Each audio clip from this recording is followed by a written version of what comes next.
네. 안녕하세요. 국악 교과서 분석반 오늘 개강을 하게 됐네요.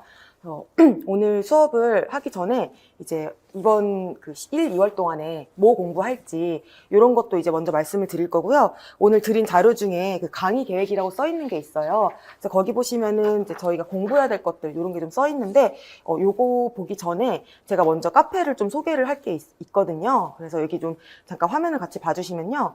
제가 카페를 이제 만들어서 좀 활용을 많이 하는 편이에요. 그래서 선생님들이 수업 들으시는 분들은 꼭 이제 등업 신청을 해주셔서 저랑 여기서 게시판에서 같이 자료도 주고받고 이렇게 해야 되거든요. 그것 좀 해주시고요. 여기 가보시면은 밑에 유튜브 공부를 시작한다면 이라는 게시판이 있거든요. 그래서 여기를 이제 아마 보셨을 거예요. 가입하신 분들은. 근데 여기에서 제가 좀 추천을 드리는 게 국악 같은 경우는 국악은 나라에서 좀 이렇게 지원이 잘 돼가지고 좋은 강의들이 많이 만들어져 있어요. 그래서 이거를 선생님들이 집에서 보시는 게 같이 병행이 1, 2월 동안에 좀 됐으면 좋겠거든요. 그래서 이제 보신 분들은 물론 이제 다 잘하신 건데 이제 또 한 번 다시 보셔도 좋을 것 같아요. 그래서 예를 들어서 지금 덩기덕덕 TV 같은 경우에는 이게 되게 내용이 많죠. 그래서 보시면은 뭐 있는지 한번 말씀을 드려볼게요. 이제 국악을 어떻게 분류하는지, 뭐 스타일이 있다, 그 다음에 기보법, 종묘제례악, 당악, 도들이 등등등, 여민락, 영산해상, 정읍취타, 가곡, 그 다음에 민요, 판소리, 악기 역사 요렇게 해서 시즌 1이고 그 다음에는 이제 12율 산정법, 조의 개념, 국악의 악조, 판소리조, 시조, 가사, 신하유와 잡가, 산조, 잡가, 농악, 범패, 무악, 그 다음에 악기 편성, 제례 악기들, 그 다음에 12율 사청성 악기들, 불교 의식 악기, 그리고 아악의 수용과 전승, 세종대왕의 음악 업적, 고학범위 낙서, 그 다음에 판소리 역사, 효명세자의 정제 및 창사, 음악기관의 변천, 유네스코 지정 문화재, 종묘제례에 대해서 이제 오늘날의 일들. 그러니까 이런 게 지금 다 시험 범위거든요. 그래서 지금 좀 많지만은 또 공부하시는 선생님들은 이거 제목을 봤을 때 어떤 내용들이 있을지 좀 머리에 그려지실 거예요. 근데 그거를 또 이제 공부하신 분들도 한 번 더 확인차 이제 봐보시고요. 이제 저거 다 뭔 소리인지 모르겠다 하시는 분들은 꼭 요거를 많이 보시는 게 교과서 분석반에서도 도움이 많이 되실 거예요. 그리고 이제 요 자료 말고 여기 우리 학기 토파 보기는 이제 아직은 좀 괜찮은데 이제 시간 좀 되시면 보시고요. 요거는 이제 종료 제례 절차 애니메이션인데 요거는 이제 저희가 미사 같은 것도 접해보지 않았을 때는 이게 무슨 절차인지 좀 감이 안 잡히듯이 종료 제례나 문묘 제례도 마찬가지거든요. 그래서 그 제례를 잘 볼 수 있게 해준 거라서 요거는 꼭 보시기를 추천을 드리고요. 그 다음에는 이제 TV 악학개범은 좀 더 오래됐어요. 덩기덕덕 TV보다는. 근데 여기를 이제 들어가 보시면은 이제 검은고부터 해가지고 쭉 이렇게 종류가 더 많거든요. 그래서 더 자세하고 특히 정제 같은 것들도 다 볼 수가 있고 인물도 있고 좀 자세하게 이렇게 많이 들어가 있습니다. 그래서 진짜 많죠. 이렇게 많은데 이거를 이제 하루아침에 저희가 다 볼 수는 없고 선생님들께서 항상 짜투리 시간 이런 거 이제 활용하시는 게 좋잖아요. 그래서 중간중간에 보시면서 자꾸 익숙하게 하시는 게 중요할 것 같습니다. 그리고 아시다시피 국악 같은 경우는 개론서에 결혼서가 그렇게 최근에 나온 게 잘 없어요. 그래서 조금 업데이트가 덜 된 것들이 좀 있다. 그래서 여기 영상으로 보시면은 더 정확한 이런 것들이 더 많이 있고 제가 이제 중간중간에 필요한 부분들 활용하면서 또 설명을 드릴 거거든요. 그래서 그렇게 알아주시면 될 것 같습니다. 그러면은 이거를 제가 먼저 보여드린 이유가 있는데요. 저희 오늘 드린 강의 계획 프린트를 한번 보실게요. 강의 계획 프린트를 보시면 이 모든 내용들이 다 교과서에 있진 않습니다. 근데 이게 아예 없다고 하기는 좀 그렇고 조금씩 걸쳐 있어요. 그래서 선생님들께서 교과서 분석반에서는 저희가 메인 교재가 교과서잖아요. 그래서 교과서에 뭐가 있는지를 확실하게 하고 가는 게 이번에도 목표예요. 그런데 우리가 거기에만 머무르기보다는 조금 더 확장을 해서 공부를 하는 게 1, 2월 동안에 좀 더 알찰 것 같거든요. 그래서 이제 일단은 여기를 보시면은 국악사가 있어요. 그래서 오늘부터 이제 딱 교과서를 보시면 이제 좀 감이 오실 텐데, 국악사 같은 경우에는, 뭐가 중요한지는 정리가 굉장히 잘 되어 있는데, 저희가 시험 볼 때는 사실 원사료 같은 게 많이 나오다 보니까 그런 부분은 조금 부족해요. 그래서 그런 건 제가 보충 자료로 드리고 할 거거든요. 그리고 이제 국악 이론 같은 경우도 여기서 다루고 있는 게 뭐 아주 선생님들한테 이것만 가지고 기초를 쌓고 이러기에는 조금 부족하긴 합니다. 그래서 선생님들한테도 이 교과서 분석반에서 그러니까 뭘 다루는지, 그리고 여기서 나오는 것들은 이제 내가 소화를 해야 된다, 암기를 해야 된다, 이런 걸 이제 목표로 하셔야 된다라고 보셔야 되거든요. 그러고 나서는 이제 민요와 토리 장단, 이 파트는 사실 교과서만큼 잘 돼 있는 건 없어요. 그래서 이제 여기 있는 민요들은 진짜 교과서에 있는 건 무조건 내가 다 외운다. 그래서 2차 때까지도 이게 다 써먹는 것이기 때문에 저희가 이때 이제 노래도 다 들어보고 장단도 직접 손으로 쳐보고 토리는 그냥 완벽하게 이해를 해야 되거든요. 그래서 15개정 교과서 때만 해도 토리가 되게 주를 이룬 그런 내용들이었는데 이제 토리는 그냥 다 안다고 생각을 하고 조금 더 심화돼서 민요에 대해서도 배경 지식이라든지 이런 게 많이 들어갔어요. 그래서 이때도 상당히 공부할 게 좀 많아졌고요. 민간 예술음악 하면은 이제 판소리나 산조 이런 것들인데 이번에 신화위라든지 잡가라든지 이런 부분들이 조금 더 추가가 됐어요. 그래서 이런 부분까지 저희가 교과서에서 다룰 것이다 라고 아시면 될 것 같고요.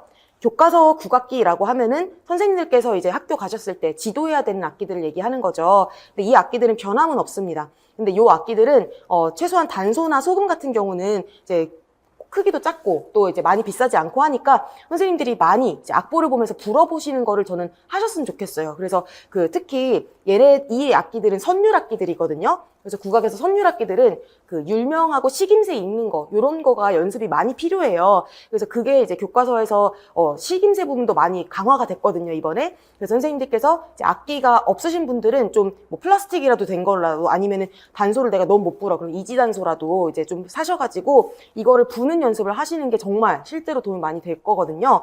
그래서 그렇게 해주시고 가야금 같은 경우는 저희가 뭐 다 살 수는 없죠. 그러니까 이제 제가 이제 영상도 보여드리고 이제 설명 좀 자세히 해드릴 거고 장구 같은 경우는 이제 갖고 와서 선생님들한테 좀 보여드리고 할 거예요. 근데 이제 이런 것들은 이제 선생님들이 실제로 연습을 했을 때 더 많이 늘 수 있는 부분이고 그렇게 하면서 이론이랑 같이 가야 되는 부분이거든요. 그래서 식임새 문제는 계속 끊이지 않고 계속 꾸준히 나오고 있어서 선생님들이 그 부분을 여기서 공부를 할 것이다 라고 보시면 될 것 같고요. 여기까지는 지금 민요랑 국악기 같은 경우는 특히 이제 교과서가 더 잘 나와 있는 부분인데 재래악부터 정악곡 여기 파트들은 이제 교과서에 있는 것만큼은 내가 확실하게 외우고 간다. 요거를 목표로 하고 가셔야 되는 파트예요. 그래서 여기에서는 악보가 있는 경우는 무조건 그 악보는 이제 내가 보는 순간 이제 뭔지 알아야 되는 그 정도를 이제 외워야 되는데 다행히 이제 국악곡은 서양 음악만큼 악보가 많진 않거든요. 그래서 이제 전체 정악곡 해봤자 이제 뭐 20곡 정도밖에 안 돼요. 그 대신 이제 우리가 뭐 민속악 악보 이런 거는 정말 끝이 없는 많은 그런 악보들이 있지만 최소한 교과서에 실려 있는 것만큼은 내가 외운다. 요거를 이제 목표로 하시면 될 것 같습니다. 그러면은 이게 사실은 이제 7주 동안 이렇게 갔을 때 아주 양이 너무 많고 이렇진 않거든요. 그래서 제가 그때그때마다 이제 문제로 매번 외우셨는지 이런 거 확인을 하고 그리고 이제 보충 자료 드리고 이런 식으로 갈 거고요. 이 보충 자료가 저는 최대한 교과서에서 벗어나진 않고 예를 들어 오늘 같은 경우도 이제 국악사다 그러면은 그 국악사에 대해서 뭐 요약된 게 교과서에 보통 실려 있어요. 그러면 저는 이제 원사료를 보여드리면서 그러니까 조금 더 심화돼서 볼 수 있게 그렇지만 교과서에 안 실려 있는 건 제가 보여드리고 이렇진 않거든요. 그래서 지금 딱 요 범위만큼만 1, 2월에 집중하실 수 있게 도와드리려고 해요. 그래서 그렇게 공부를 하시고 나면은 이제 8주차 때는 혹시 우리가 여기서 이제 못한 게 있다. 그럼 그런 거 조금 추가할 수도 있고, 그게 아니라 딱 맞췄다. 그러면은 총괄평가를 이제 다 진행을 할 거예요. 그래서 요때는, 뭐 인강, 직강 할 거 없이 다 보실 수가 있으시고, 첨삭이 다 들어가고, 성적표는 제가 등수는 안 드리려고 해요. 그래서 등수는 없이 선생님들이 각자 이제 답 쓰신 거를 제가 한번 보는 거라고 좀 생각을 해주시면 될 것 같거든요. 그래서 저도 이제 선생님들이 어떻게 공부하시는지가 저한테도 되게 중요해요. 그래서 저희는 어쨌든 엄청 대규모 강의로 이렇게 진행되는 게 또 아니다 보니까 선생님들이 지금 어느 정도로 이해를 하고 계신지 또 공부 어디서 어려움을 겪으시는지 이런 거를 제가 또 알기를 원하거든요. 그래서 그런 게 소통이 좀 잘 됐으면 좋겠습니다. 그러면은 요거 커리큘럼 설명은 여기까지 하고요. 제가 선생님들한테 이제 서양음악 분석반도 따로 이제 오늘 이제 다 만들 예정인데 국악 교과서 분석반도 마찬가지로 이 수업을 듣는 선생님들끼리 단톡방을 하나 만들려고 하거든요. 그래서 이제 이거는 이제 참여하시기 원하는 분들만 이제 참여하시면 되는 것이고 이제 제가 여기서 잡담 같은 것보다는 이제 제가 뭐 수시로 뭐 문제 같은 거 올려드린다라든지 아니면은 좀 질문이 왔는데 좋아서 좀 그때그때 공유한다라든지 그런 목적으로 좀 쓰일 거예요. 그래서 그것도 알고 계시다가 제가 오늘 저녁이나 이제 링크 올려드리면은 이제 원하시는 분들 들어오셔서 같이 이제 공유하시면 좋을 것 같습니다.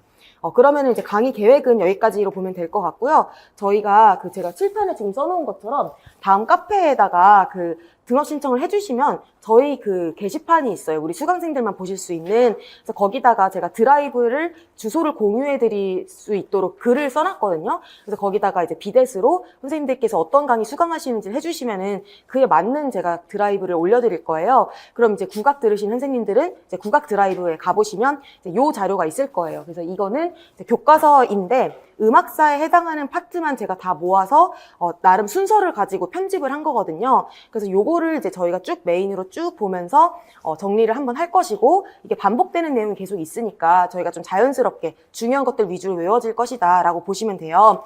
그래서 이 수업을 지금 새로 22년도에 개정이 됐다 보니까 국악을 또 따로 들으시는 선생님들 계신 걸로 알고 있거든요. 그런데 저희가 서양음악도 마찬가지고 국악도 마찬가지고 이 반에서는 교과서를 위주로만 보는 게 좀 목적이고요. 그리고 여기서 작년이랑 조금 달라진 점들 같은 거는 제가 좀 따로 그때그때마다 말씀을 드릴 거고, 수업할 때마다. 그리고 여기 있는 것들은 다 고등학교 교과서들이에요. 그래서 중학교 교과서는 있기는 한데 너무 양이 많아지고 중복이 너무 과할 것 같아서 뺀 거라서요. 제가 따로 보고서 필요한 부분은 또 넣어서 나중에 또 말씀드리니까 그 부분은 걱정 안 하셔도 될 것 같습니다. 그러면은 지금 여기 준비가 다 되신 거죠? 국악의 역사 여기 해서. 그러면 그러면은 요거를 저희 한번 1쪽부터 같이 한번 봐보도록 할게요. 자, 국악의 역사 해가지고 비상 왼쪽 위에 교과서가 나와 있는데, 요게 이제 교과서고 오른쪽에는 제가 분류를 써놓은 거예요. 그래서 요거를 참고하시면서 보시면 되고, 어떤 사건들이 있느냐라고 해가지고 이렇게 학생들에게 우리가 어떤 동기부여를 할 수가 있죠. 그럼 여기 보시면은 고려가요라든지 왕산악의 검은고라든지 우르게 가야금, 풍류방 음악, 그래서 있는 것들 한번 쫙 봐보세요. 그러면은 이게 어떤 시대에 있었던 사건인지, 그리고 이게 왜 중요한지, 이런 것들이 이제 머리에 떠오르실 수 있으셔야 되거든요. 그래서 요 내용들이 앞으로도 이제 모든 교과서에서 다 반복이 될 거예요. 그래서 요거를 아시는 상태에서 저희가 한번 다음 페이지부터 가보도록 하겠습니다. 자, 처음에 제가 음감비 천재를 넣어놨는데요. 음감비는 아무래도 이제 감상 파트에 이해가 좀 많이 들어가 있다 보니까 내용이 좀 어려운 편이에요. 그래서 이제 이 내용으로 먼저 보시고 나면은 이제 그냥 일반 음악 교과서는 되게 쉽게 느껴지실 거거든요. 그럼 이제 상고시대부터 한번 보실게요. 일단 우리나라는 시대 구분을 첫 번째로 상고시대, 그 다음에는 삼국시대, 그리고 남북국시대 해가지고 통일신라와 발해 있는 시기를 하고, 그 다음에 고려, 그리고서는 조선을 항상 반으로 나눕니다. 그래서 전기와 후기가 음악적 양상이 너무 다르기 때문에 두 가지를 나누고, 그 다음에는 이제 근현대, 이런 식으로 해서 구분을 하는 게 지금 일반적으로 다 통용이 되거든요. 자, 그럼 상고시대는 특징이 뭐냐? 우리나라 자체에 그런 역사 기록은 없습니다. 그래서 우리가 유물, 유적 이런 거랑, 그 다음에 중국에서 우리나라를 봤을 때 음주 건물을 좋아하더라, 뭐 이런 기록들, 이런 걸 보면서 유추를 할 수가 있는 정도예요. 자, 그러면 상고시대라고 봤을 때, 자, 울산 반구대 암각화라는 게 있습니다. 그럼 요거는 이제 유적에 해당을 하겠죠. 자, 그러면 울산에 있는 이 암각화, 그러니까 바위에 그림이 새겨져 있어요. 그러다 보니까 우리가 이걸 볼 수가 있는데, 이거 그림이 아마 뒤에 있을 텐데요. 여기 어떤 그림이 있냐면은 되게 막 많은 고래도 그려져 있고, 막 동물들도 많고 식물들도 많이 그려져 있는데, 어떤 남자가 이따만한 뿔피리를 불고 있는 이런 그림이 있어요. 그래서 봤을 때 이게 실제로 이만한 길이면은 불기가 어려웠을 거 아니에요. 좀 불가능했을 것 같은데 이렇게 큰 걸 보니까 아마 이거는 어떤 의식에 사용됐을 것이다 라고 저희가 이해를 하고 있거든요.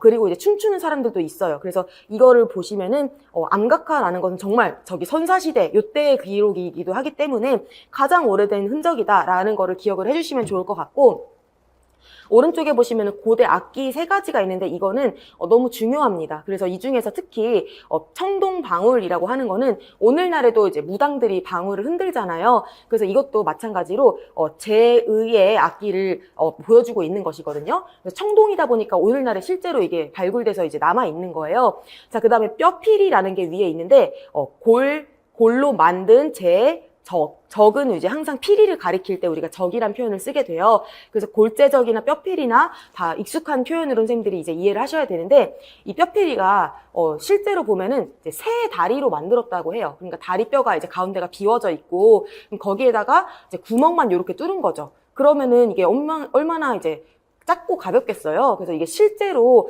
오늘날에는 막 필이나 대금보다는 훨씬 작기 때문에 이게 사람이 실제로 불었을 것 같진 않고, 이것도 마찬가지로 제의적인 의미가 있을 것이다 라고 이해를 하거든요. 그래서 이 옛날 악기들은 진짜 다 이런 그 의식과 관련이 있다라고 보시면 될 것 같습니다. 그리고 마지막으로 광주 신창동 현악기, 이거는 되게 중요한 악기인데요. 이거는 그 1997년인가? 상당히 최근에 이게 발굴이 된 거예요. 근데 얘는 이제 어떻게 생겼냐면, 악기가 요렇게 생겨서 요쪽에 절반이 이렇게 없는 상태인데, 나무로 만든 건데 기원전 1세기 악기가 남아있는 건 진짜 기적이잖아요. 그래서 요게 이렇게 남아있고, 이렇게 현을 매달기 위해서 뚫어놨던 구멍이 이렇게 남아있는 거 봤을 때, 아, 이거는 가야금류의 악기다라고 이제 나오고 있어요. 그래서 이거는 가야금의 전신이라고 우리가 볼 수밖에 없는 이유가 뭐냐면은, 여기 앞에 머리 모양이 요렇게 양쪽으로 볼록하게 되어 있잖아요.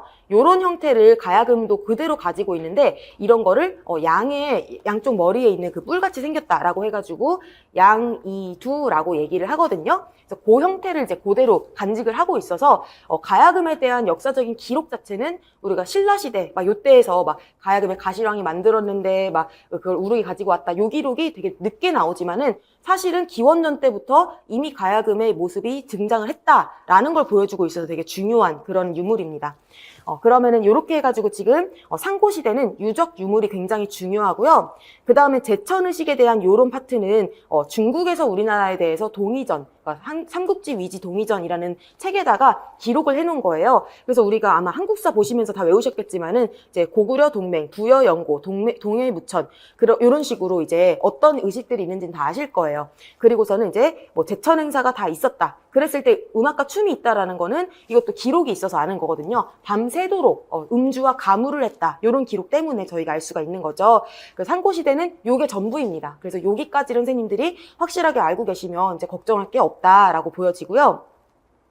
삼국시대도 마찬가지예요. 삼국시대에도 그 유물이랑 유적이 굉장히 중요한 시기예요. 그래서 이때는 물론 이제 기록들도 있기는 하지만요. 여기 보시면은 일단 유물 유적부터 먼저 보시면은, 고구려 같은 경우에는 안악사무분 벽화라는 게 있고 무용충 벽화라는 게 있어요. 그래서 선생님들 잘 아시겠지만 고구려가 저쪽에 이제 중국 대륙 쪽에 그쪽에 이제 벽화들이 이제 그 남아 있잖아요. 무덤 해가지고 이제 거기에서 봤을 때 안악사무분 벽화에는 서역과의 교류를 우리가 볼 수가 있대요. 그래서 왜 어떻게 서역과의 교류인지 알 수가 있느냐? 거기서 연주하는 사람들을 봤더니 뭐 악기가 이렇게 좀 완함 계통이라든지 아니면 춤이 좀 이렇게 아라비아 스타일의 춤이라든지 이런 거 그림을 저희가 볼 수가 있고, 무용충 벽화에서는 되게 이제 하늘의 존재가 이제 검은고를 타는 그림이 있어요. 그래서 검은고인 거 어떻게 아느냐?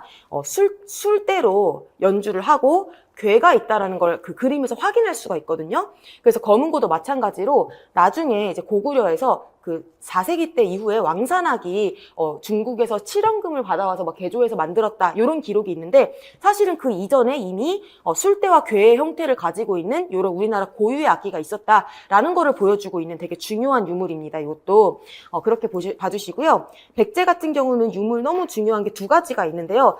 금동대학로가 하나 있고요. 그 다음에는 이제 계유명 아미타불 산종석상이라는 게 있는데, 요거는 이제 뒤에 지금 그림이 나오겠지만 둘 다 뭐가 있냐면은 악기를 연주하는 사람들이 이제 그 구리, 청동 이런 걸로 이제 만들어져 있어요. 그래서 이거는 다 보시면은 약간 종교적인 의미가 있습니다. 향로 같은 것도 도교랑 불교 이런 데서 다 사용을 하잖아요. 그래서 그런 게 다 섞여 있는 의미가 있고, 이제 계유명 아미타불 하는 거 보니까 이제 불교 유적이잖아요. 그래서 이런 걸 보시면은 여기에서 뭔가 실제로 연주됐을지 어떨진 몰라. 그런데 종교적으로는 저 악기들을 연주를 했겠구나라고 하는 거를 저희가 볼 수가 있는데, 이건 조금 자세한 설명은 뒤에서 하도록 하겠습니다. 그리고 이제 신라를 가보시면은 신라에서는 유물이 이제 두 가지가 있는데요. 신라 토우가 있어요. 그래서 토우는 말 그대로 이제 흙으로 만든 항아리가 있는데, 거기에 이제 항아리 위에 장식들이 막 이렇게 있습니다. 조각 같은 게. 근데 거기에서 되게 그 가야금류의 악기를 이제 연주하고 있는 게 나와요. 그래서 그걸 보면서 여기에 그 그 가야금 같은 악기들을 이제 실제 모습을 저희가 볼 수가 있고, 그 다음에는 일본에다가 지금 금을 전했다라는 건 기록으로도 있는데, 현재도 이제 정창원이라고 하는 곳에 신라금이라고 하는 악기가 남아 있거든요. 그래서 그 형태를 보시면서 우리가 과거에 정말 신라 때부터 가야금이나 검은고는 거의 형태를 변하지 않고 이렇게 이어져 왔구나라는 것을 보실 수가 있으세요. 그래서 그렇게 해서 지금 유물 유적 먼저 봤고요. 그 다음에 이제 기록들 위주로 한번 봐보실 텐데, 고구려 같은 경우는 서역과 일본이랑 교류를 했다 하는데, 주로 이제 서역이라든지 중국의 북부 라고 생각을 하시면 돼요. 그래서 우리가 우리나라 한반도가 이렇게 있다라고 치고 일본이 이렇게 있다라고 할 때, 고구려는 주로 이렇게 해가지고선 실크로드를 따라서 서역하고 이쪽에 이제 아라비아 쪽, 그다음에 중국 북부 이렇게 해가지고 이제 교류가 많았다. 그래서 나중에 보시면은 여기 그 중국의 수나라 당나라 요 시기랑 이제 고구려가 겹치거든요. 근데 그때 수나라 당나라는 되게 큰 나라였어요. 그래서 자기 나라 주변에 있는 나라들이 이제 그 전통 음악들을 가지고 와서 연주하게 하는 십부기, 구부기 이런 것들이 있었거든요. 그래서 고구려도 여기에 가서 고구려기를 연주를 했었습니다. 고려기를. 자, 그러면은 이제 백제 같은 경우는 여기 아래쪽에 있었죠. 그래서 백제는 여기 중국의 남쪽. 그래서 중국의 남조라는 말이 여기는 안 써 있는데 그 백제 같은 경우는 중국 남조다. 남조랑 이제 관련이 있고, 그리고서는 일본에다가도 이렇게 음악을 전해줬다. 이런 기록들이 있거든요. 그래서 이거는 고구려도 마찬가지고, 그리고 신라는 삼국시대만 해도 음악이 아직 크게 발달하진 않았어요. 고구려나 백제에 비해서는 좀 초라한 그런 형태입니다. 그래서 여기 지금 보시면은 신라에서 그 우륵이라는 사람이 계곡업집 안덕에게 가야금 노래 춤을 전했다라는 거 되게 유명한 사건이죠. 그런데 정말 이게 전부인 거예요. 그래서 일본에도 보시면은 전한 게 금이랑 노래랑 춤밖에 없어. 근데 이게 뭔가 세 개나 있는 것 같지만 사실은 노래 부르는 사람 한 명에 춤추는 사람 한 명에 가야금 하는 사람 한 명, 되게 초라한 그런 형태인 거죠. 악기는 지금 가야금 하나밖에 없는 거죠. 근데 고구려만 해도 악기가 진짜 다양하고 백제도 되게 많거든요. 그리고 이 고구려나 백제 같은 경우는 이미 이제 일본에 전해준 악기들이 군우, 망목, 적, 춤 이런 식으로 되게 관악기, 현악기 이런 게 다 들어가 있어요. 그래서 이제 이때만 해도 이제 신라는 조금 열세였다라는 걸 보실 수가 있으십니다. 그리고 여기 고구려의 세 번째 지금 나왔네요. 군우, 행적, 망목, 춤이라고 하는데, 그래서 이때만 해도 선생님들이 지금 보시는 게 춤이랑 악기, 그리고 또 이제 신라 같은 경우는 노래, 이런 것들이 다 일체되어 있잖아요. 그래서 이거는 상고시대 때부터도 아마 마찬가지였을 것이다 라고 보는데요. 우리나라 음악은 언제나 악가무 일체였을 것이다 라는 거가 이제 선생님들이 좀 기억을 해주시면 좋아요. 그래서 이거는 이때뿐만이 아니라 우리 아시다시피 뭐 고려 때 정제 같은 것도 그렇고, 그 다음에 그 조선 때 와서는 종묘제략도 그렇고, 그러니까 우리가 많은 것들에서 악가무 일체를 보실 수가 있으시거든요. 그래서 그런 형태를 이제 우리나라 고유의 그런 문화라고 좀 볼 수가 있고요. 그 다음에 백제 같은 경우는 미마지라고 하는 사람이 기악무를 이제 전했어요. 근데 이 기악에서 기는 이게 기악이 악기할 때 기가 아니라 기예 이런 거 얘기할 때라 가지고 뭔가 잡기랑 음악과 춤 합해져 있어서 이게 오늘날로 치자면은 탈춤이거든요. 그래서 탈춤을 이제 일본에 가서 전했던 이런 일이 있거든요. 그래서 이 사건이 거의 이제 백제에서 유일하게 기록으로 남아있는 이런 중요한 사건이고요. 신라 같은 경우에는 지금 다 말씀을 드렸는데 가장 중요한 게 뭐냐면은 음악기관이 음성서라는 것이 존재했다라는 게 가장 중요합니다. 그래서 여기에서 지금 되게 중요한 얘기들이 많이 들어가 있고, 가야 같은 경우는 가야금이 이름 그대로 가야에서 만들어졌죠. 그래서 가야에 가실왕이 만들었는데 나라가 망하면서 우르기 제자를 데리고 이제 망명을 할 때 가야금을 가지고 간 거죠. 그래서 그렇게 얘기해 주시면 좋을 것 같고, 변이랑 진이란 그 나라에 고라는 악기가 있었다라는 기록이 있어요. 근데 이게 뭐 유물이 있거나 하진 않지만 우리가 뭐 아까 광주 신창동 현악기 유물 이런 걸 봤을 때 대체로 다 그냥 가야금 계통의 악기였겠거니 라고 우리가 유추를 할 수 있는 거예요. 그래서 이거는 크게 중요하진 않습니다. 자, 그럼 이렇게 해가지고 삼국시대를 봤고요. 자, 통일신라에서 제일 중요한 사건은 뭐냐? 이거는 바로 향악을 형성을 했는데, 이 향악이라는 거 우리나라의 음악이라는 거잖아요. 근데 이때는 그냥 가야금이 최고야 이게 아니라 삼국의 악기를 다 수용을 했어요. 그래서 그게 아주 큰 특징을 이루게 되는 것이거든요. 그래서 이때 향악이라고 하면은 그걸 뭘 가리키냐면 네 번째 동그라미에 있는 삼현과 삼죽을 얘기를 합니다. 그래서 삼현이란 가야금, 검은고, 향비파, 그다음에 삼죽이란 대금, 중금, 소금, 이 세 가지가 이렇게 각각 들어가는 것인데요. 역사 기록을 보시면은 정확히는 삼현, 삼죽만 다가 아니라 삼현, 삼죽, 그리고 박판, 대고, 까지, 그리고 가무라까지가 이제 한 문장이에요. 그래서 삼현, 삼죽, 박판대고, 가무까지가 이제 한 문장이기 때문에 선생님들께서는 이제 삼현과 삼죽, 그리고 박판은 오늘날의 박을 얘기하는 게 맞아요. 그래서 박이 있고, 대고라고 하면 큰 북이죠. 그래서 타악기들이 이렇게 들어가 있고 거기에 춤과 노래가 있다. 여기까지를 지금 향악으로 소개를 하고 있어요. 어디에 소개를 하고 있냐면 삼국사기 악지에. 삼국사기 악지의 이제 첫 번째 문장이 이제 바로 이 향악은, 신라 향악은 삼현삼죽 박판 대고 가무다라는 것입니다. 그래서 이게 가장 중요하고요. 이게 왜 이제 백제나 고구려의 악기의 수용이냐면 이미 그런 관악기나 타악기는 백제 고구려에 많이 있었거든요. 그런데 그 중에서 우리가 악기 종류가 진짜 많아요. 옛날 같은 경우에는 서양 음악 같은 경우도 르네상스 때까지만 해도 비올, 족 같은 게 되게 다양했고 관악기도 다양하고 한데 그게 이제 양식화가 되면서 딱 이제는 얘는 이 정도 사이즈는 바이올린, 이 정도 사이즈는 뭐 비올라 이런 식으로 정해지게 되는 것처럼 이때도 얼마나 무궁무진하게 많은 관악기, 현악기들이 있었을 텐데 특히나 이제 이런 삼죽에 해당하는 금류의 악기들은 그냥 구멍 뚫린 대나무 같은 거에다가 이렇게 지붕만 뚫어서 만들면 다 되는 거거든요. 근데 그거를 굳이나 이렇게 세 가지의 악기로 딱 이렇게 그 계량화를 한 게 그게 이제 통일신라 때다라고 보시면 되는 거예요. 그래서 이때 요런 악기들이 생겨났고 이렇게 봤을 때 현악기도 있고 관악기도 있고 타악기도 있어. 그래서 예전에는 현악기랑 노래, 춤밖에 없었는데 이제는 관현 타악기가 다 있다라는 점에서 굉장히 음악이 풍성해졌다라고 저희가 볼 수가 있는 거거든요. 그리고 자, 향악이라는 표현이 있다라는 것은 그것이 생겨난 당악이라는 표현이 있기 때문이다라는 게 또 중요한 사건이에요. 그래서 이거는 당악이 우리나라에 들어왔다라는 기록이 있어요. 그래서 그것 때문에 향악이라는 말이 들어오게 됐어요. 자, 그럼 혹시 선생님들 향악이라는 말이 제일 처음으로 등장한 기록이 뭐에 대한 기록인지 아시나요? 이거는 바로 선생님들이 아마 들으면 아실 텐데 최치원의 향악 자병 오수, 이게 이때 향악이라는 표현이 처음으로 쓰였거든요. 그래서 이때 보시면 향악이라고 하면서 자병오수가 막 사자춤도 있고 막 여러 가지 막 그 공놀이도 있고 막 하거든요. 그래서 사자춤만 해도 서역에서 온 거, 우리나라는 사자가 산 적이 없는데 이런 걸 보면서 이때 향악이라고 하는 것은 굉장히 넓은 범위를 가지고 있구나 라고 선생님들이 이제 생각을 하실 수가 있는 것이죠. 그래서 넓은 범위로 이제 이미 그 이전에 들어와 있었던 음악들까지도 다 우리나라 음악이라고 쳤구나. 그럼 이때의 당악은 중국에서 온 음악을 얘기를 하는 것이다. 당나라에서 온 음악. 그렇게 보시고요. 또 하나 중요한 사건이 이제 범패가 왔어요. 그래서 범패는 또 마찬가지로 이제 인도에 있던 거가 중국을 통해 우리나라에 이제 들어오게 된 것이라서 이때에 다양한 스타일의 범패가 있다. 이런 기록이 있거든요. 그래서 그렇게까지 보시는 게 통일신라의 이제 음악 기록 중에 중요한 것들이에요.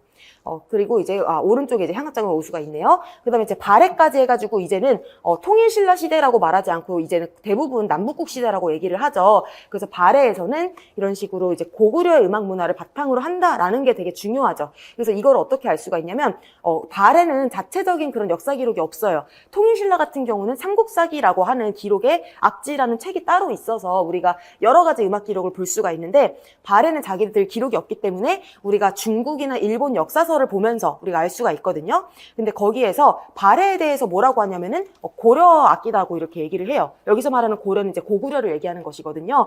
그래서 그 당시에 다른 나라들은 그냥 고구려의 후예로 그냥 인식을 했구나. 이렇게 저희가 알 수가 있는 거예요. 그래서 발해 악이다, 발해 금이다 라는 표현이 있는데 뭔지는 잘 모르겠지만 고구려의 그 음악을 계승했을 것이다 라고 저희가 볼 수가 있고, 일본의 고려 형성, 이게 무슨 말이냐면 그 우리나라도 나중에 선생님들 배우시겠지만은 좌방, 우방 해가지고서는 이제 뭐 당악과 향악 그리고 아악 이런 것들을 관장하는 그런 것들을 이제 나라 음악기관에 아예 설치를 해서 우리나라 음악만 다루는 게 아니라 외국에서 온 음악까지 같이 관장을 하잖아요. 근데 일본도 마찬가지거든요. 근데 일본에서는 우리나라의 고려기, 고려악 이런 것들을 이제 가지고 와서 자기네들 아악이랑 같이 이렇게 다루고 있어요. 그래서 그런 면에서 이제 발해가 영향을 주었다라고 저희가 보는 것이고요. 왜냐하면 교류가 굉장히 많았으니까. 그 다음에는 정유공주 묘벽화, 요거가 좀 중요한데 발해의 유적으로 남은 유일한 그림이에요. 그래서 이거는 정유공주 묘라고 하는데 벽화가 박판, 공우, 비파가 있어요. 그래서 이 악기들은 다 고구려 계통의 악기들이다라고 선생님들이 지금 기억하시면 되거든요. 그래서 이 세 가지 악기들은 좀 외워주시면 좋을 것 같습니다.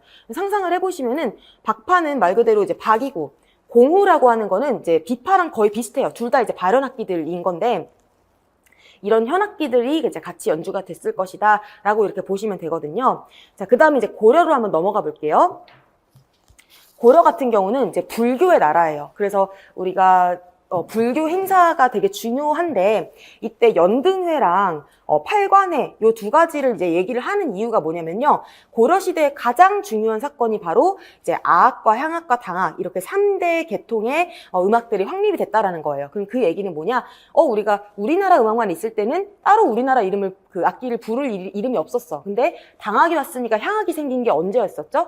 그게 바로 통일신라 시대였죠. 그런데 이번에는 아악까지 들어왔기 때문에 세 가지 계통으로 음악이 나뉘게 되는 거예요. 그래서 첫 번째로는 이제 아악이 중요해서 우리 맨 오른쪽에 밑에 있는 아악을 먼저 보실 텐데, 고려의 예종 때에 송의 휘종이라고 하는 왕이 준 대성아악을 가지고 왔어요. 그래서 이거는 대성부라고 하는, 그 송에서는 이제 음악 관장하는 기관 이름이 대성부였어요. 그래서 거기서 아악을 전해줬기 때문에 대성아악인 거거든요.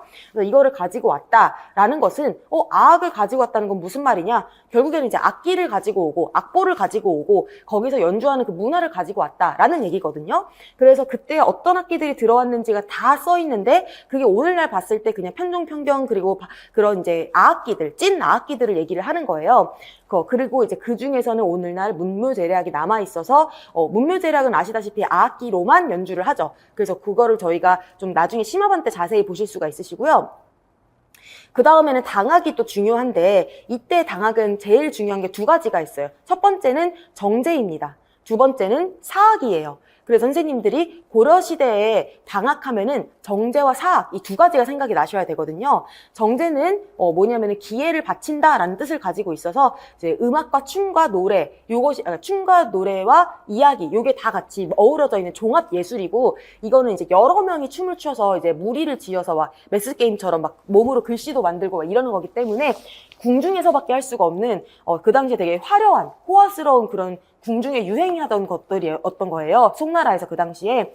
그래서 그 중에서 헌선도, 수연장, 오양선, 포구락, 연화대가 우리나라에 정착을 하게 됐어요. 그래서 이 5가지를 기억하시면 되겠고요. 이건 당연히 외우셔야 되겠고, 그 다음에는 사악이라고 하는 거는 우리나라의 약간 시조처럼 시의 형태가 이렇게 있어. 근데 거기에다가 음악을 갖다 붙여서 노래를 하는 그런 거를 이제 사악이라고 하는데, 43종 중에서 낙양춘과 그 다음에는 오양선 하면은 지금 바로 위에 정제 중에 오양선이 있거든요. 이 정제에서는 항상 노래 부르는 파트가 들어가 있어요. 그래서 그 중에 보어자라는 노래를 하는데 이 두 곡만 오늘날까지 전해지게 됩니다. 그래서 당의 사악이 남았다라고 하면은 딱 이 두 곡이 떠올리셔야 되는데, 이게 향악화가 됐다라는 표현이 있습니다. 그럼 선생님들이 이제 뭘 생각하셔야 되냐면, 분명히 우리나라의 음악 스타일하고 당의 음악 스타일은 다를 수밖에 없어요. 그런데 그거를 우리가 어느 정도는 좀 이해를 해야 된다는 거죠. 그런데 여기에서 말하는 향악화는 제일 큰 게 뭐냐면은, 예를 들어서 식임새 같은 게 막 들어간 거예요. 그래서 당악기 같은 경우는 오늘날에도 당악기로 연주하는 대표적인 뭐 종묘제략이다, 아니면 아악기 위주로 연주할 때는 식임새가 거의 없어요. 왜냐면은 이제 편종, 편경 이런 것들은 이제 한 번 치면 땡이고, 그 다음에 현악기들도 다 발현악기 이렇다 보니까 그냥 땡 하면 끝인데, 이거는 되게 오늘날에는 예를 들어 보어자 이따가 들어보실 건데, 피리가 막 엄청 멋있게 삐 막 이런 식으로 막 가거든요. 그래서 이런 것들이 대표적인 게 향악화라고 표현을 할 수가 있다라고 보시면 되겠습니다. 그리고 이제 마지막으로 이제 향악을 보실 텐데요. 향악곡은 이제 여기서는 향악곡 중에서는 정읍이 가장 중요하거든요. 그래서 정읍하면은 달아 높이금 도드샤 요거예요. 그래서 선생님들이 이제 이때부터는 이제 노랫말이 나왔을 때 좀 외우실 필요가 있어요. 그래서 여기 보어자 같은 경우도 이때는 노랫말이 있었는데, 그 노랫말도 저희가 이따가 좀 가사 보실 거고요. 정읍 같은 경우도 이제 달아 높이금 도드샤. 그럼 이게 여기에다가 어떤 노래를 불렀을 텐데 악보는 전해져 있지가 않습니다. 그런데 그게 이제 전해져서 오늘날에 이제 정읍이라고 하는 악곡으로 이제 넘어오게 되는데, 그 악곡의 아명이 수제천이라고 해서 전해지게 되거든요. 그래서 수제천은 사실 대표적으로 우리나라에서 되게 우리나라 음악의 백미로 뽑는 그런 음악인데, 이거의 기원은 바로 이렇게 정읍에서부터 왔다. 근데 이 정읍은 고려시대 곡으로 보지 않아요. 왜냐면은 향악곡으로서 기록이 된 거가 이게 백제 음악이다 라면서 기록이 됐거든요. 그래서 이제 백제 시대부터 이 음악이 시작됐다라고 보고 있어요. 그래서 수제천 같은 경우는 정읍이 되게 여러 가지 뜻을 가지고 있기 때문에 선생님들이 헷갈리실 수 있는데, 이번 기회에 딱 정리를 하고 가시면 나중에도 좀 편하실 것 같고요. 그 다음에는 정제가 중요한데, 무에, 무구, 동동 이렇게 세 개가 있어요. 우리 아까 전에 송에서 온 당학정제가 몇 개가 정착됐다고 했었냐면은 5개가 정착이 됐거든요. 그래서 그 5가지랑 그 다음에는 향학정제 3가지, 요거를 선생님들이 꼭 명칭을 외우셔야 됩니다. 그래서 이걸 외우시고 나중에 이건 디테일까지 저희가 공부할 것이다 라고 아시면 될 것 같고요.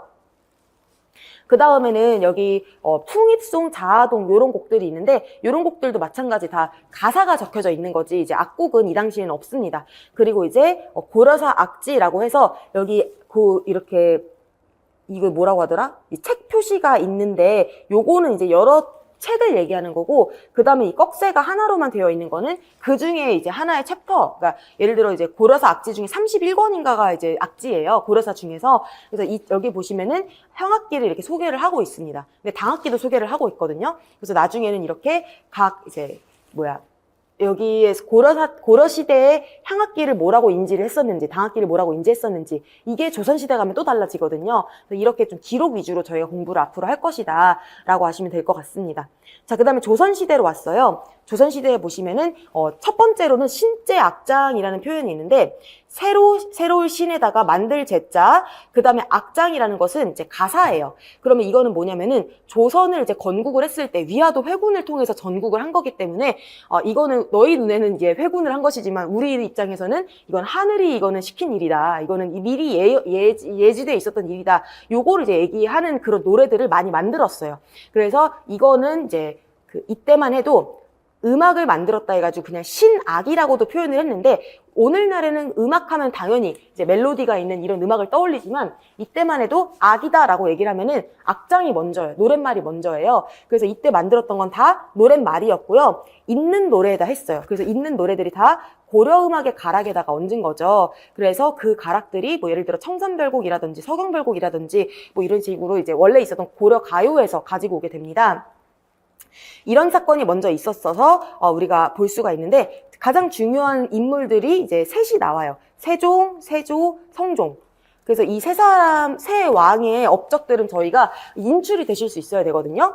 근데 일단은 성종부터 보면은, 성종은 악학개범 1개예요. 그래서 악학개범 하나만으로도 너무나 대단한 일을 한 거죠. 저 같은 경우에도 그 서양음악 전공을 하다가 이제 국악으로 대학원으로 이제 왔을 때 악학개범이라는 책의 존재가 너무 신기한 거예요. 왜냐면 서양음악은 이렇게 막 국가에서 주도해서 막 책을 내가지고 이제 국가음악에 이런 절차로 막 쓰이고 막 이런 악기가 있고 이런 거를 써놓은 책이 없잖아요. 근데 이거를 정말 자세해요. 이게 9권 3책으로 되어 있는데, 선생님들 나중에 보시면 아시겠지만 정말 그 악보만 없다 뿐이지, 악기 하면은 이제 무슨 재료, 그러니까 언제 나는 무슨 나무로 어떻게 만들어서 이제 치수가 어떻게 되고 막 이런 것까지 다 있고, 그 다음에는 어떤 정제가 있으면 정말 처음부터 끝까지 아주 자세하게. 그래서 지금도 복원을 할 때 다 악학개범 보면서 복원을 할 정도거든요.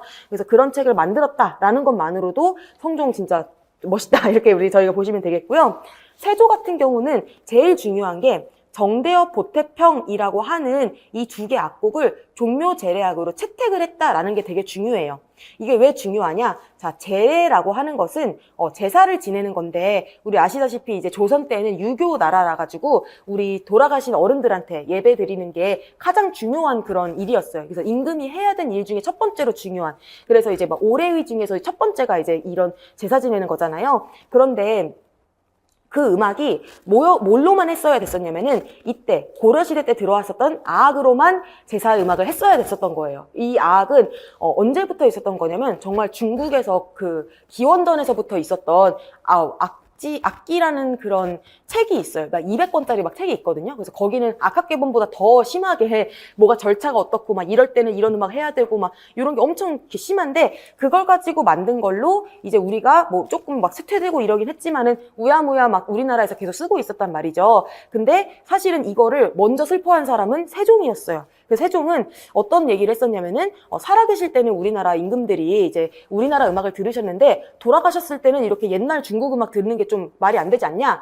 근데 신하들이 막 반대를 했죠. 그래서 일단은 곡은 만들었어. 근데 그 곡들이 뭐냐면은 바로 정대협 보태평 이런 곡들인데 이 곡들을 만들긴 했지만은 이게 진짜 종묘제례악으로 채택을 하는 것 자체도 되게 용기 있는 결단이거든요. 왕 입장에서도 그거를 한 게 바로 세조다라고 이제 보시면 되겠고요. 더 이제 중요한 게 이 정대협 보태평은 향악곡이라는 게 아주 중요한 사건이에요. 그래서 이거를 이제 기록했을 때 뭐라고 써 있냐면은 향악과 고취악에 기반해서 세종이 이제 만들었다라고 이렇게 되어 있거든요.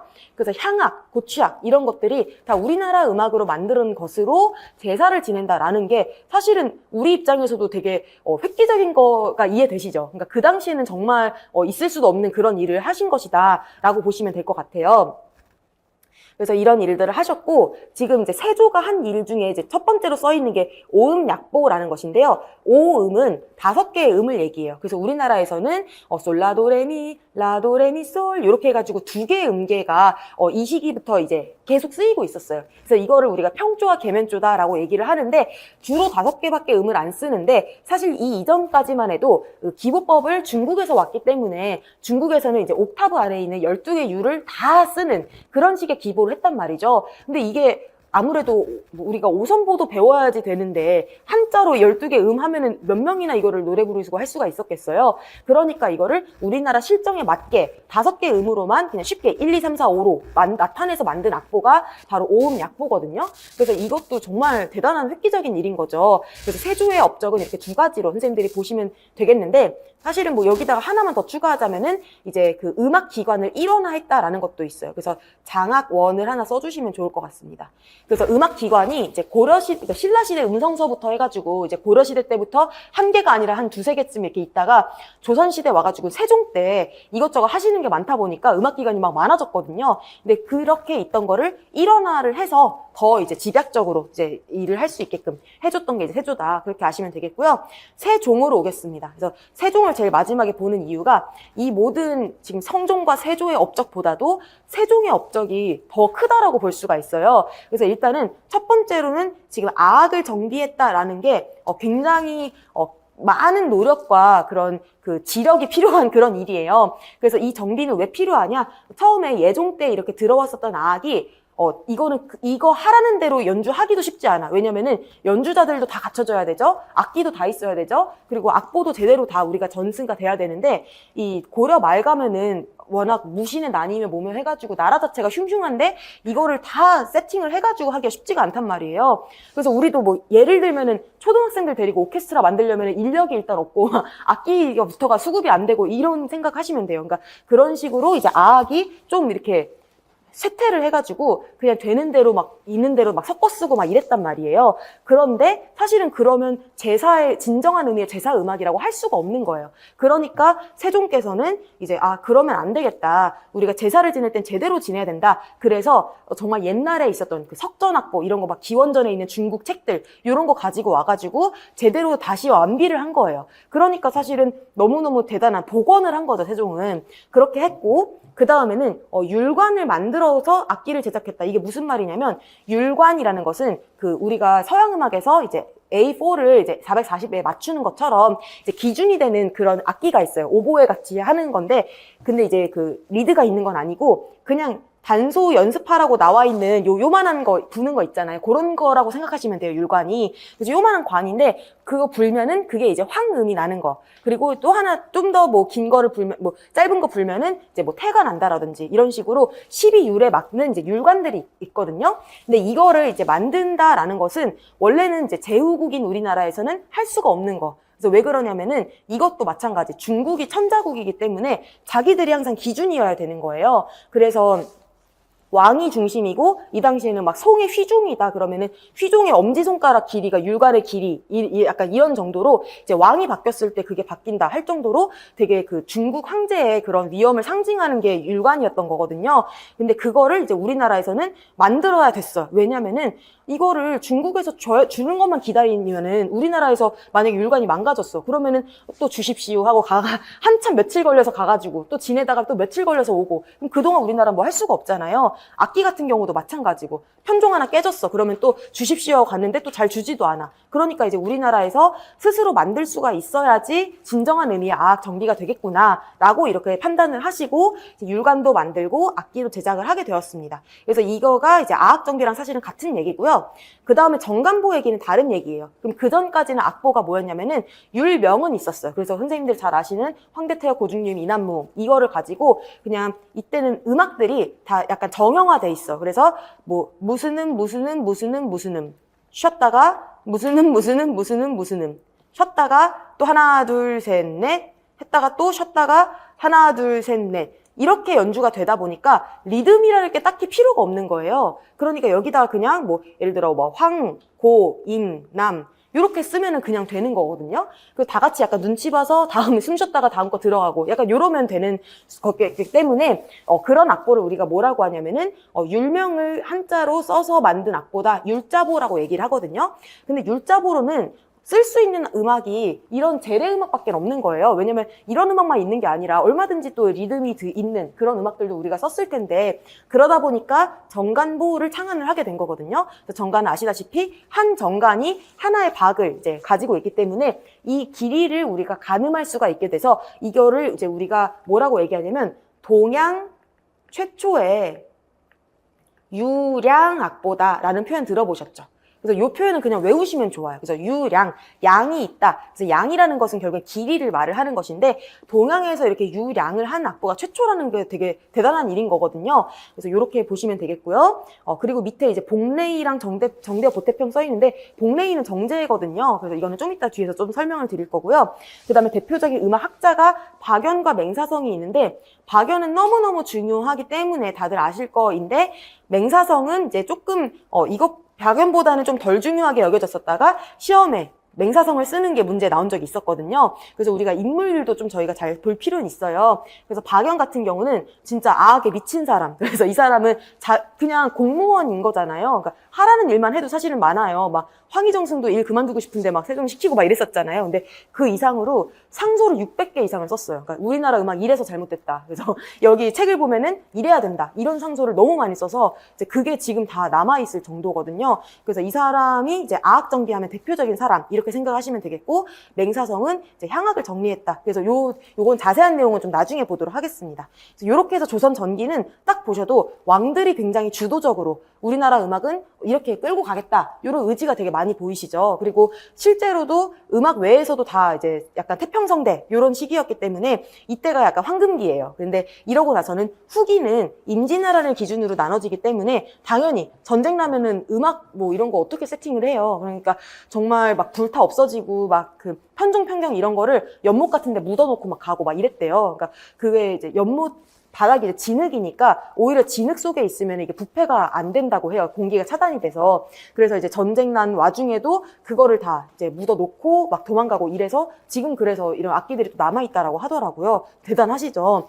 그리고 또 악학개봉 같은 경우도 이게 만약에 우리 만들었으니까 우리끼리만 보자 이랬으면 다 불타서 없어졌을 텐데 이거를 여러 권을 만들어서 전국 여기저기에 보관을 막 해놓은 거예요. 그러니까 이제 이게 몇 개는 불타 없어졌어도 또 있는 거 가지고 복원하고 이런 식으로 이게 가능했었던 거거든요.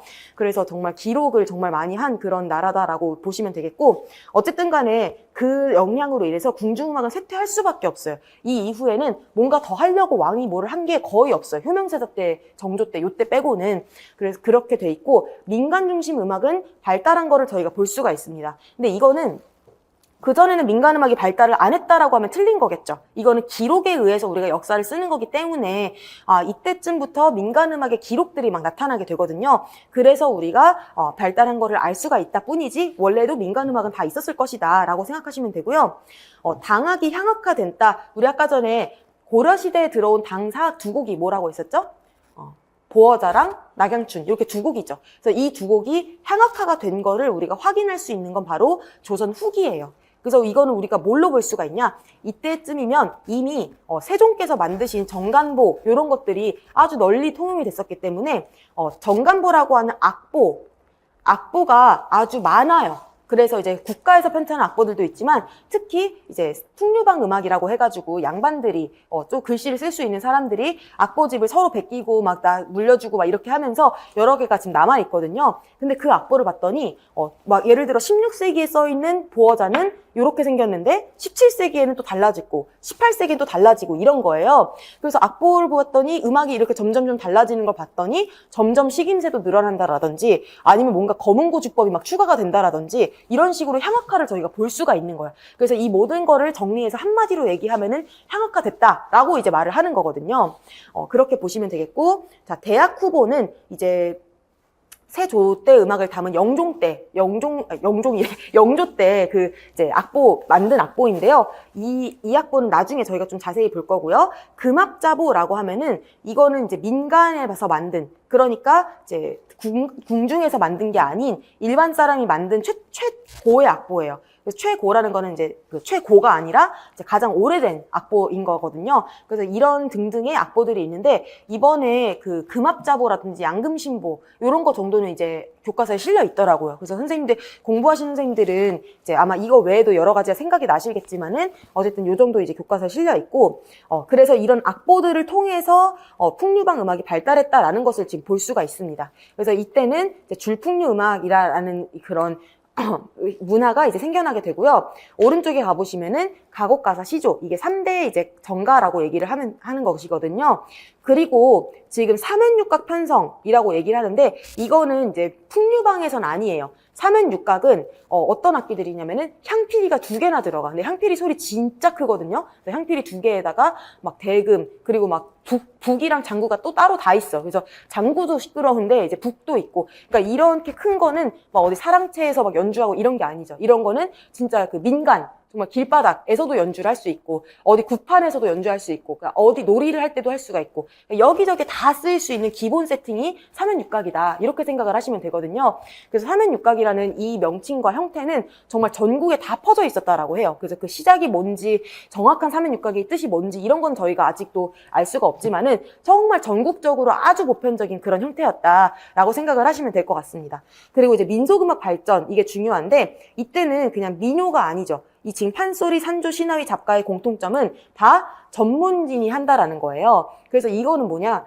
그냥 막 힘들 때 노래 한번 하고 아니면은 이제 친목 목적으로 풍류방에서 연주하고 이게 아니라 먹고 살려고 이제 죽어라 하는 거죠. 그러니까 당연히 되게 기교적이고 되게 매력적이고 이럴 수밖에 없죠. 그래서 사실은 우리가 지금 가곡이나 재량 이런 것도 다 오늘날까지 전해오지만 예를 들어 뭐 국악 가지고 뭐 어디 오디션 프로그램이 있다. 그러면 거기서 가곡 부르긴 좀 쉽지 않죠. 오늘날에도 어느 정도는 그래도 좀 대중성을 갖추고 있는 건 판소리, 민요 이런 쪽이란 말이에요. 그래서 이런 산조라든지 뭔가 좀 기술을 보여줄 수 있는 이런 음악들이 발전을 했다. 그리고 아시다시피 이 모든 장르들은 다 어디서 왔냐? 전라도 지역에서 음악이 왔습니다. 그래서 남도 음악이 정말 이런 민속 음악의 뿌리다라고 해가지고 지금 민속음악으로 전공하셔서 이제 교대에서 또 가르치시는 교수님도 일부러 이제 전라도 음악으로 박사 쓰셨거든요, 민요를. 그래서 거기에서 이제 모체가 돼서 나온 음악들이 굉장히 많다. 그리고 여기에서 유랑예인이라고 하는 집단 사당패가 이제 등장을 하게 되죠. 이런 얘기도 나중에 좀 볼 거고요. 그다음에 순조라고 얘기를 하면은 바로 정제가 이제 떠올리셔야 되는데 제가 아까 말씀드렸다시피 세종, 성종 때 이후로는 딱히 우리가 뭐 어떤 왕이 주도적으로 뭐 음악적으로 한 거는 영조, 정조, 순조 요때쯤밖에 없어요. 그래서 이때쯤에서 특히 순조다라고 하면은 정제를 많이 만들었어서 이때의 정제들은 저희가 나중에 좀 볼 것이다 라고 생각하시면 될 것 같습니다. 그래서 오른쪽에 그림이 있는데 요거는 지금 뭔가 돗자리 같은 걸 펼쳐놓고 한 명이 지금 춤추고 있는 걸 보여주고 있거든요. 이게 바로 춘행전의 모습이에요. 그래서 요런 나중에 그림 같은 것도 볼 것이다 라고 생각하시면 되겠고요. 근현대까지만 보고 저희 좀 쉬는 시간 가질 건데요. 자, 근현대 보시면은 제일 중요한 게 서양 음악이 이제 들어왔다라는 거예요. 근데 서양 음악은 사실 제일 먼저는 군악대가 아니라 이제 개신교 선교사들이 이제 19세기 말에 우리나라에 들어오면서 어떤 막 그런 배제학당은 아니구나, 이화학당이라든지 이런 학교들을 막 세웠어요. 그러면은 이제 선교사들은 당연히 선교가 목적이니까 같이 노래 부를 때 찬송가 부르겠죠. 그래서 그런 식으로 해서 처음으로 이런 그 서양식의 선율을 저희가 접하게 됐었던 거고요. 그때 그런 영향이 굉장히 컸기 때문에 이런 그 일반 사람들도 많이 이런 찬송가 스타일의 노래를 부르게 됐었고, 그 다음에는 이제 궁중에서는 군악대를 창설할 때 서양식으로 만들었어요. 그래서 에케르트라고 하는 독일인을 데리고 와서 이제 대한제국 같은 경우는 애국가까지 그런 서양식으로 만들어서 이제 아예 그 브라스 풀편성으로 이제 한다라든지 이런 식으로 서양을 적극적으로 도입을 했는데 요런 그 하나가 있었고, 그 다음에는 우리가 우리나라 음악 입장에서 봤을 때에는 뭐 잡가라든지 이런 산조라든지 이런 앞에서 등장했었던 민간 예술음악이 아주 꽃을 피게 되는 시기가 또 근대이기도 합니다. 그리고 이때 여기 써있진 않지만은 이런 것들 플러스 이제 민요 요런 것들이 지금 안 써있네요. 요런 것들이 음반으로 많이 녹음을 했거든요. 그래서 음반 제작을 하니까 팔리기도 한다라는 거죠. 그래서 음악 산업도 이때 시작을 한 거고요.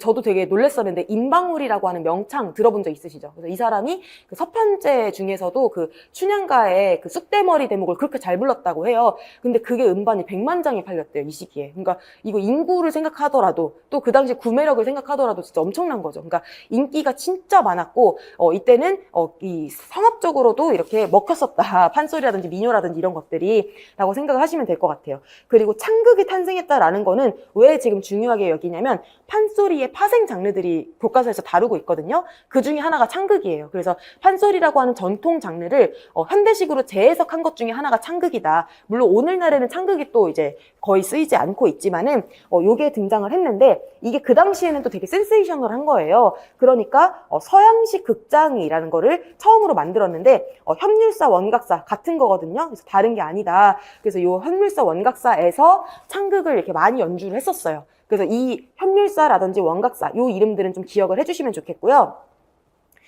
그러다가 이제 일제강점기, 물론 일제강점기에 이게 다 동시에 이루어진 일들이긴 하지만요. 일제강점기에서는 이제 장학원이라고 해서, 우리 장학원이 아까 전에 누구 왕 때부터 쭉 이어져 온 이름이죠.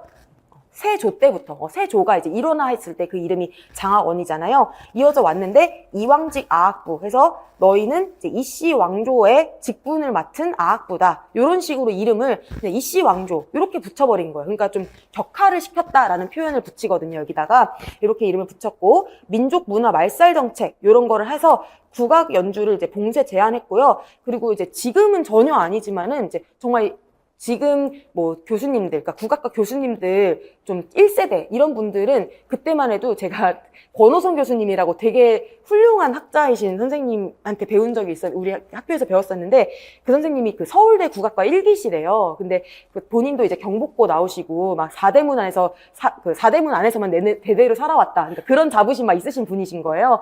근데 이제 공부도 막 경복고면 잘하셨을 거 아니에요, 그 당시에. 근데 그 서울대 1기가 막 50년대 막 이러니까 되게 옛날 분이시죠? 근데 그 국악과를 들어오면 나중에 전과를 시켜준다고 했었나? 뭐 그래가지고 서울대 국악과를 이제 진학을 하신 거예요.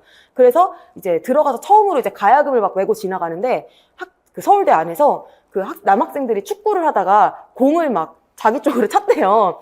그래서 저기 막 기집애처럼 막 그 가야금 메고 간다고 막 이런 식으로. 지금 생각하면 진짜 이해 안 되죠. 그러니까 그때는 저렇게 가야금 메고 가는 것 자체가 말도 안 되는 거고, 막 그런 거를 뭐 어떻게 대학에서 가르치냐, 약간 이런 분위기가 또 있었다라고 해요. 그러니까 그런 분위기가 사실은 50년대 직전이 우리가 일제강점기인 거잖아요, 사실은. 그래서 그런 분위기가 좀 형성이 됐을 것이다라고 저희가 좀 볼 수가 있고요.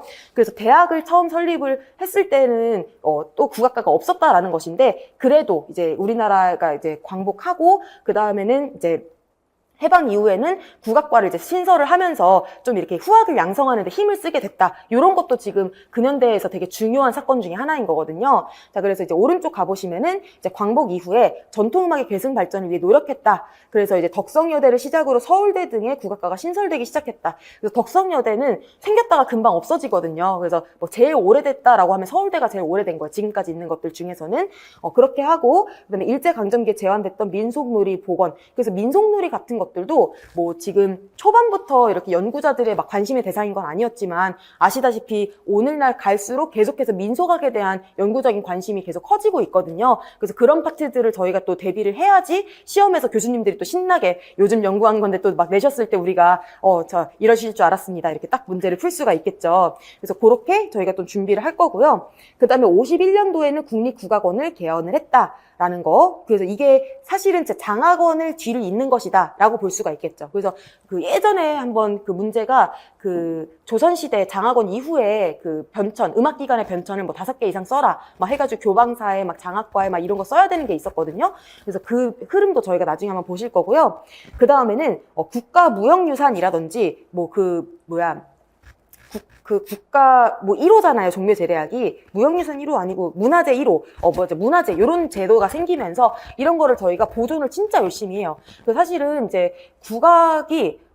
국악 하시는 선생님들은 이제 굉장히 국악을 사랑하시고 또 우리나라의 자부심을 가지고 이렇게 하시잖아요.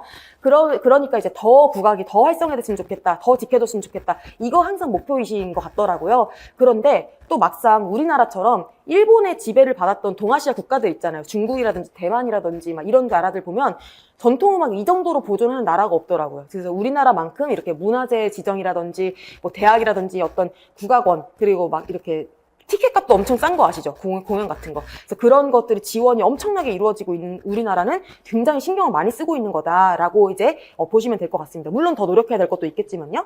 자, 그 다음에는 이제 창작국악이 교과서에서 되게 중요하게 다뤄져요. 그래서 이번에는 또 범 내려온다가 이제 몇 년 전이긴 하지만은 엄청나게 히트를 치면서 교과서에 되게 많이 실렸거든요. 그래서 그거 증등해가지고 뭐 악단 광칠이라든지 오늘날 활동하는 사람들까지 소개가 많이 되고 있어요. 그래서 그거 위주로 저희가 볼 거고 크로스오버나 퓨전 음악 같은 거는 진짜 한 90년대에 좀 유행했었던 것 같은데 이게 그 당시에는 또 되게 좋으셨던 것 같아요. 그래서 이게 끊임없이 교과서에 실리는데 솔직히 오늘날에는 막 크로스오버, 퓨전 이런 말 잘 안 쓰잖아요. 그렇죠? 그래서 어쨌든 제가 어떤 얘기를 하는 거냐면은 옛날에 숙명 가야금 연주단 막 이런 거에서 막 캐논, 파일벨 캐논 같은 거 같이 가야금 합주하고 이런 거 이제 퓨전이다, 크로스오버다 이렇게 얘기를 하는 거거든요. 그래서 그렇게 생각을 해주시고 그 다음에는 이제 2000년대 들어서 이제 학교 교육이 이제 위축됐던 거를 다 이제 질적 제고를 위해 다각적인 노력을 하고 있다. 그래서 국악 음악 교육의 연구 이런 거 되게 많이 이루어지고 있거든요. 그래서 사실 이번에 22 교과서 개정에서 제일 크게 바뀐 게 창작이랑 이제 가상악기나 프로그램 활용 이런 건데요. 국악 창작에도 활용을 하게끔 뭐가 소개는 되어 있어요. 근데 아주 많지는 않고 한 2-3 교과서 정도에서만 다루고 있어서 그것도 저희가 이제 창작 국악 이런 거 볼 때 같이 볼 예정입니다. 그러면은 저희가 이제 교과서 한 개 보느라고 지금 좀 시간이 오래 걸리긴 했는데 이게 좀 자세히 나와 있는 거에다가 설명까지 하느라 그런 거고요. 뒤에부터는 쭉쭉 좀 넘어갈 거거든요. 저희 쉬는 시간 가졌다가 이어서 또 보도록 하겠습니다.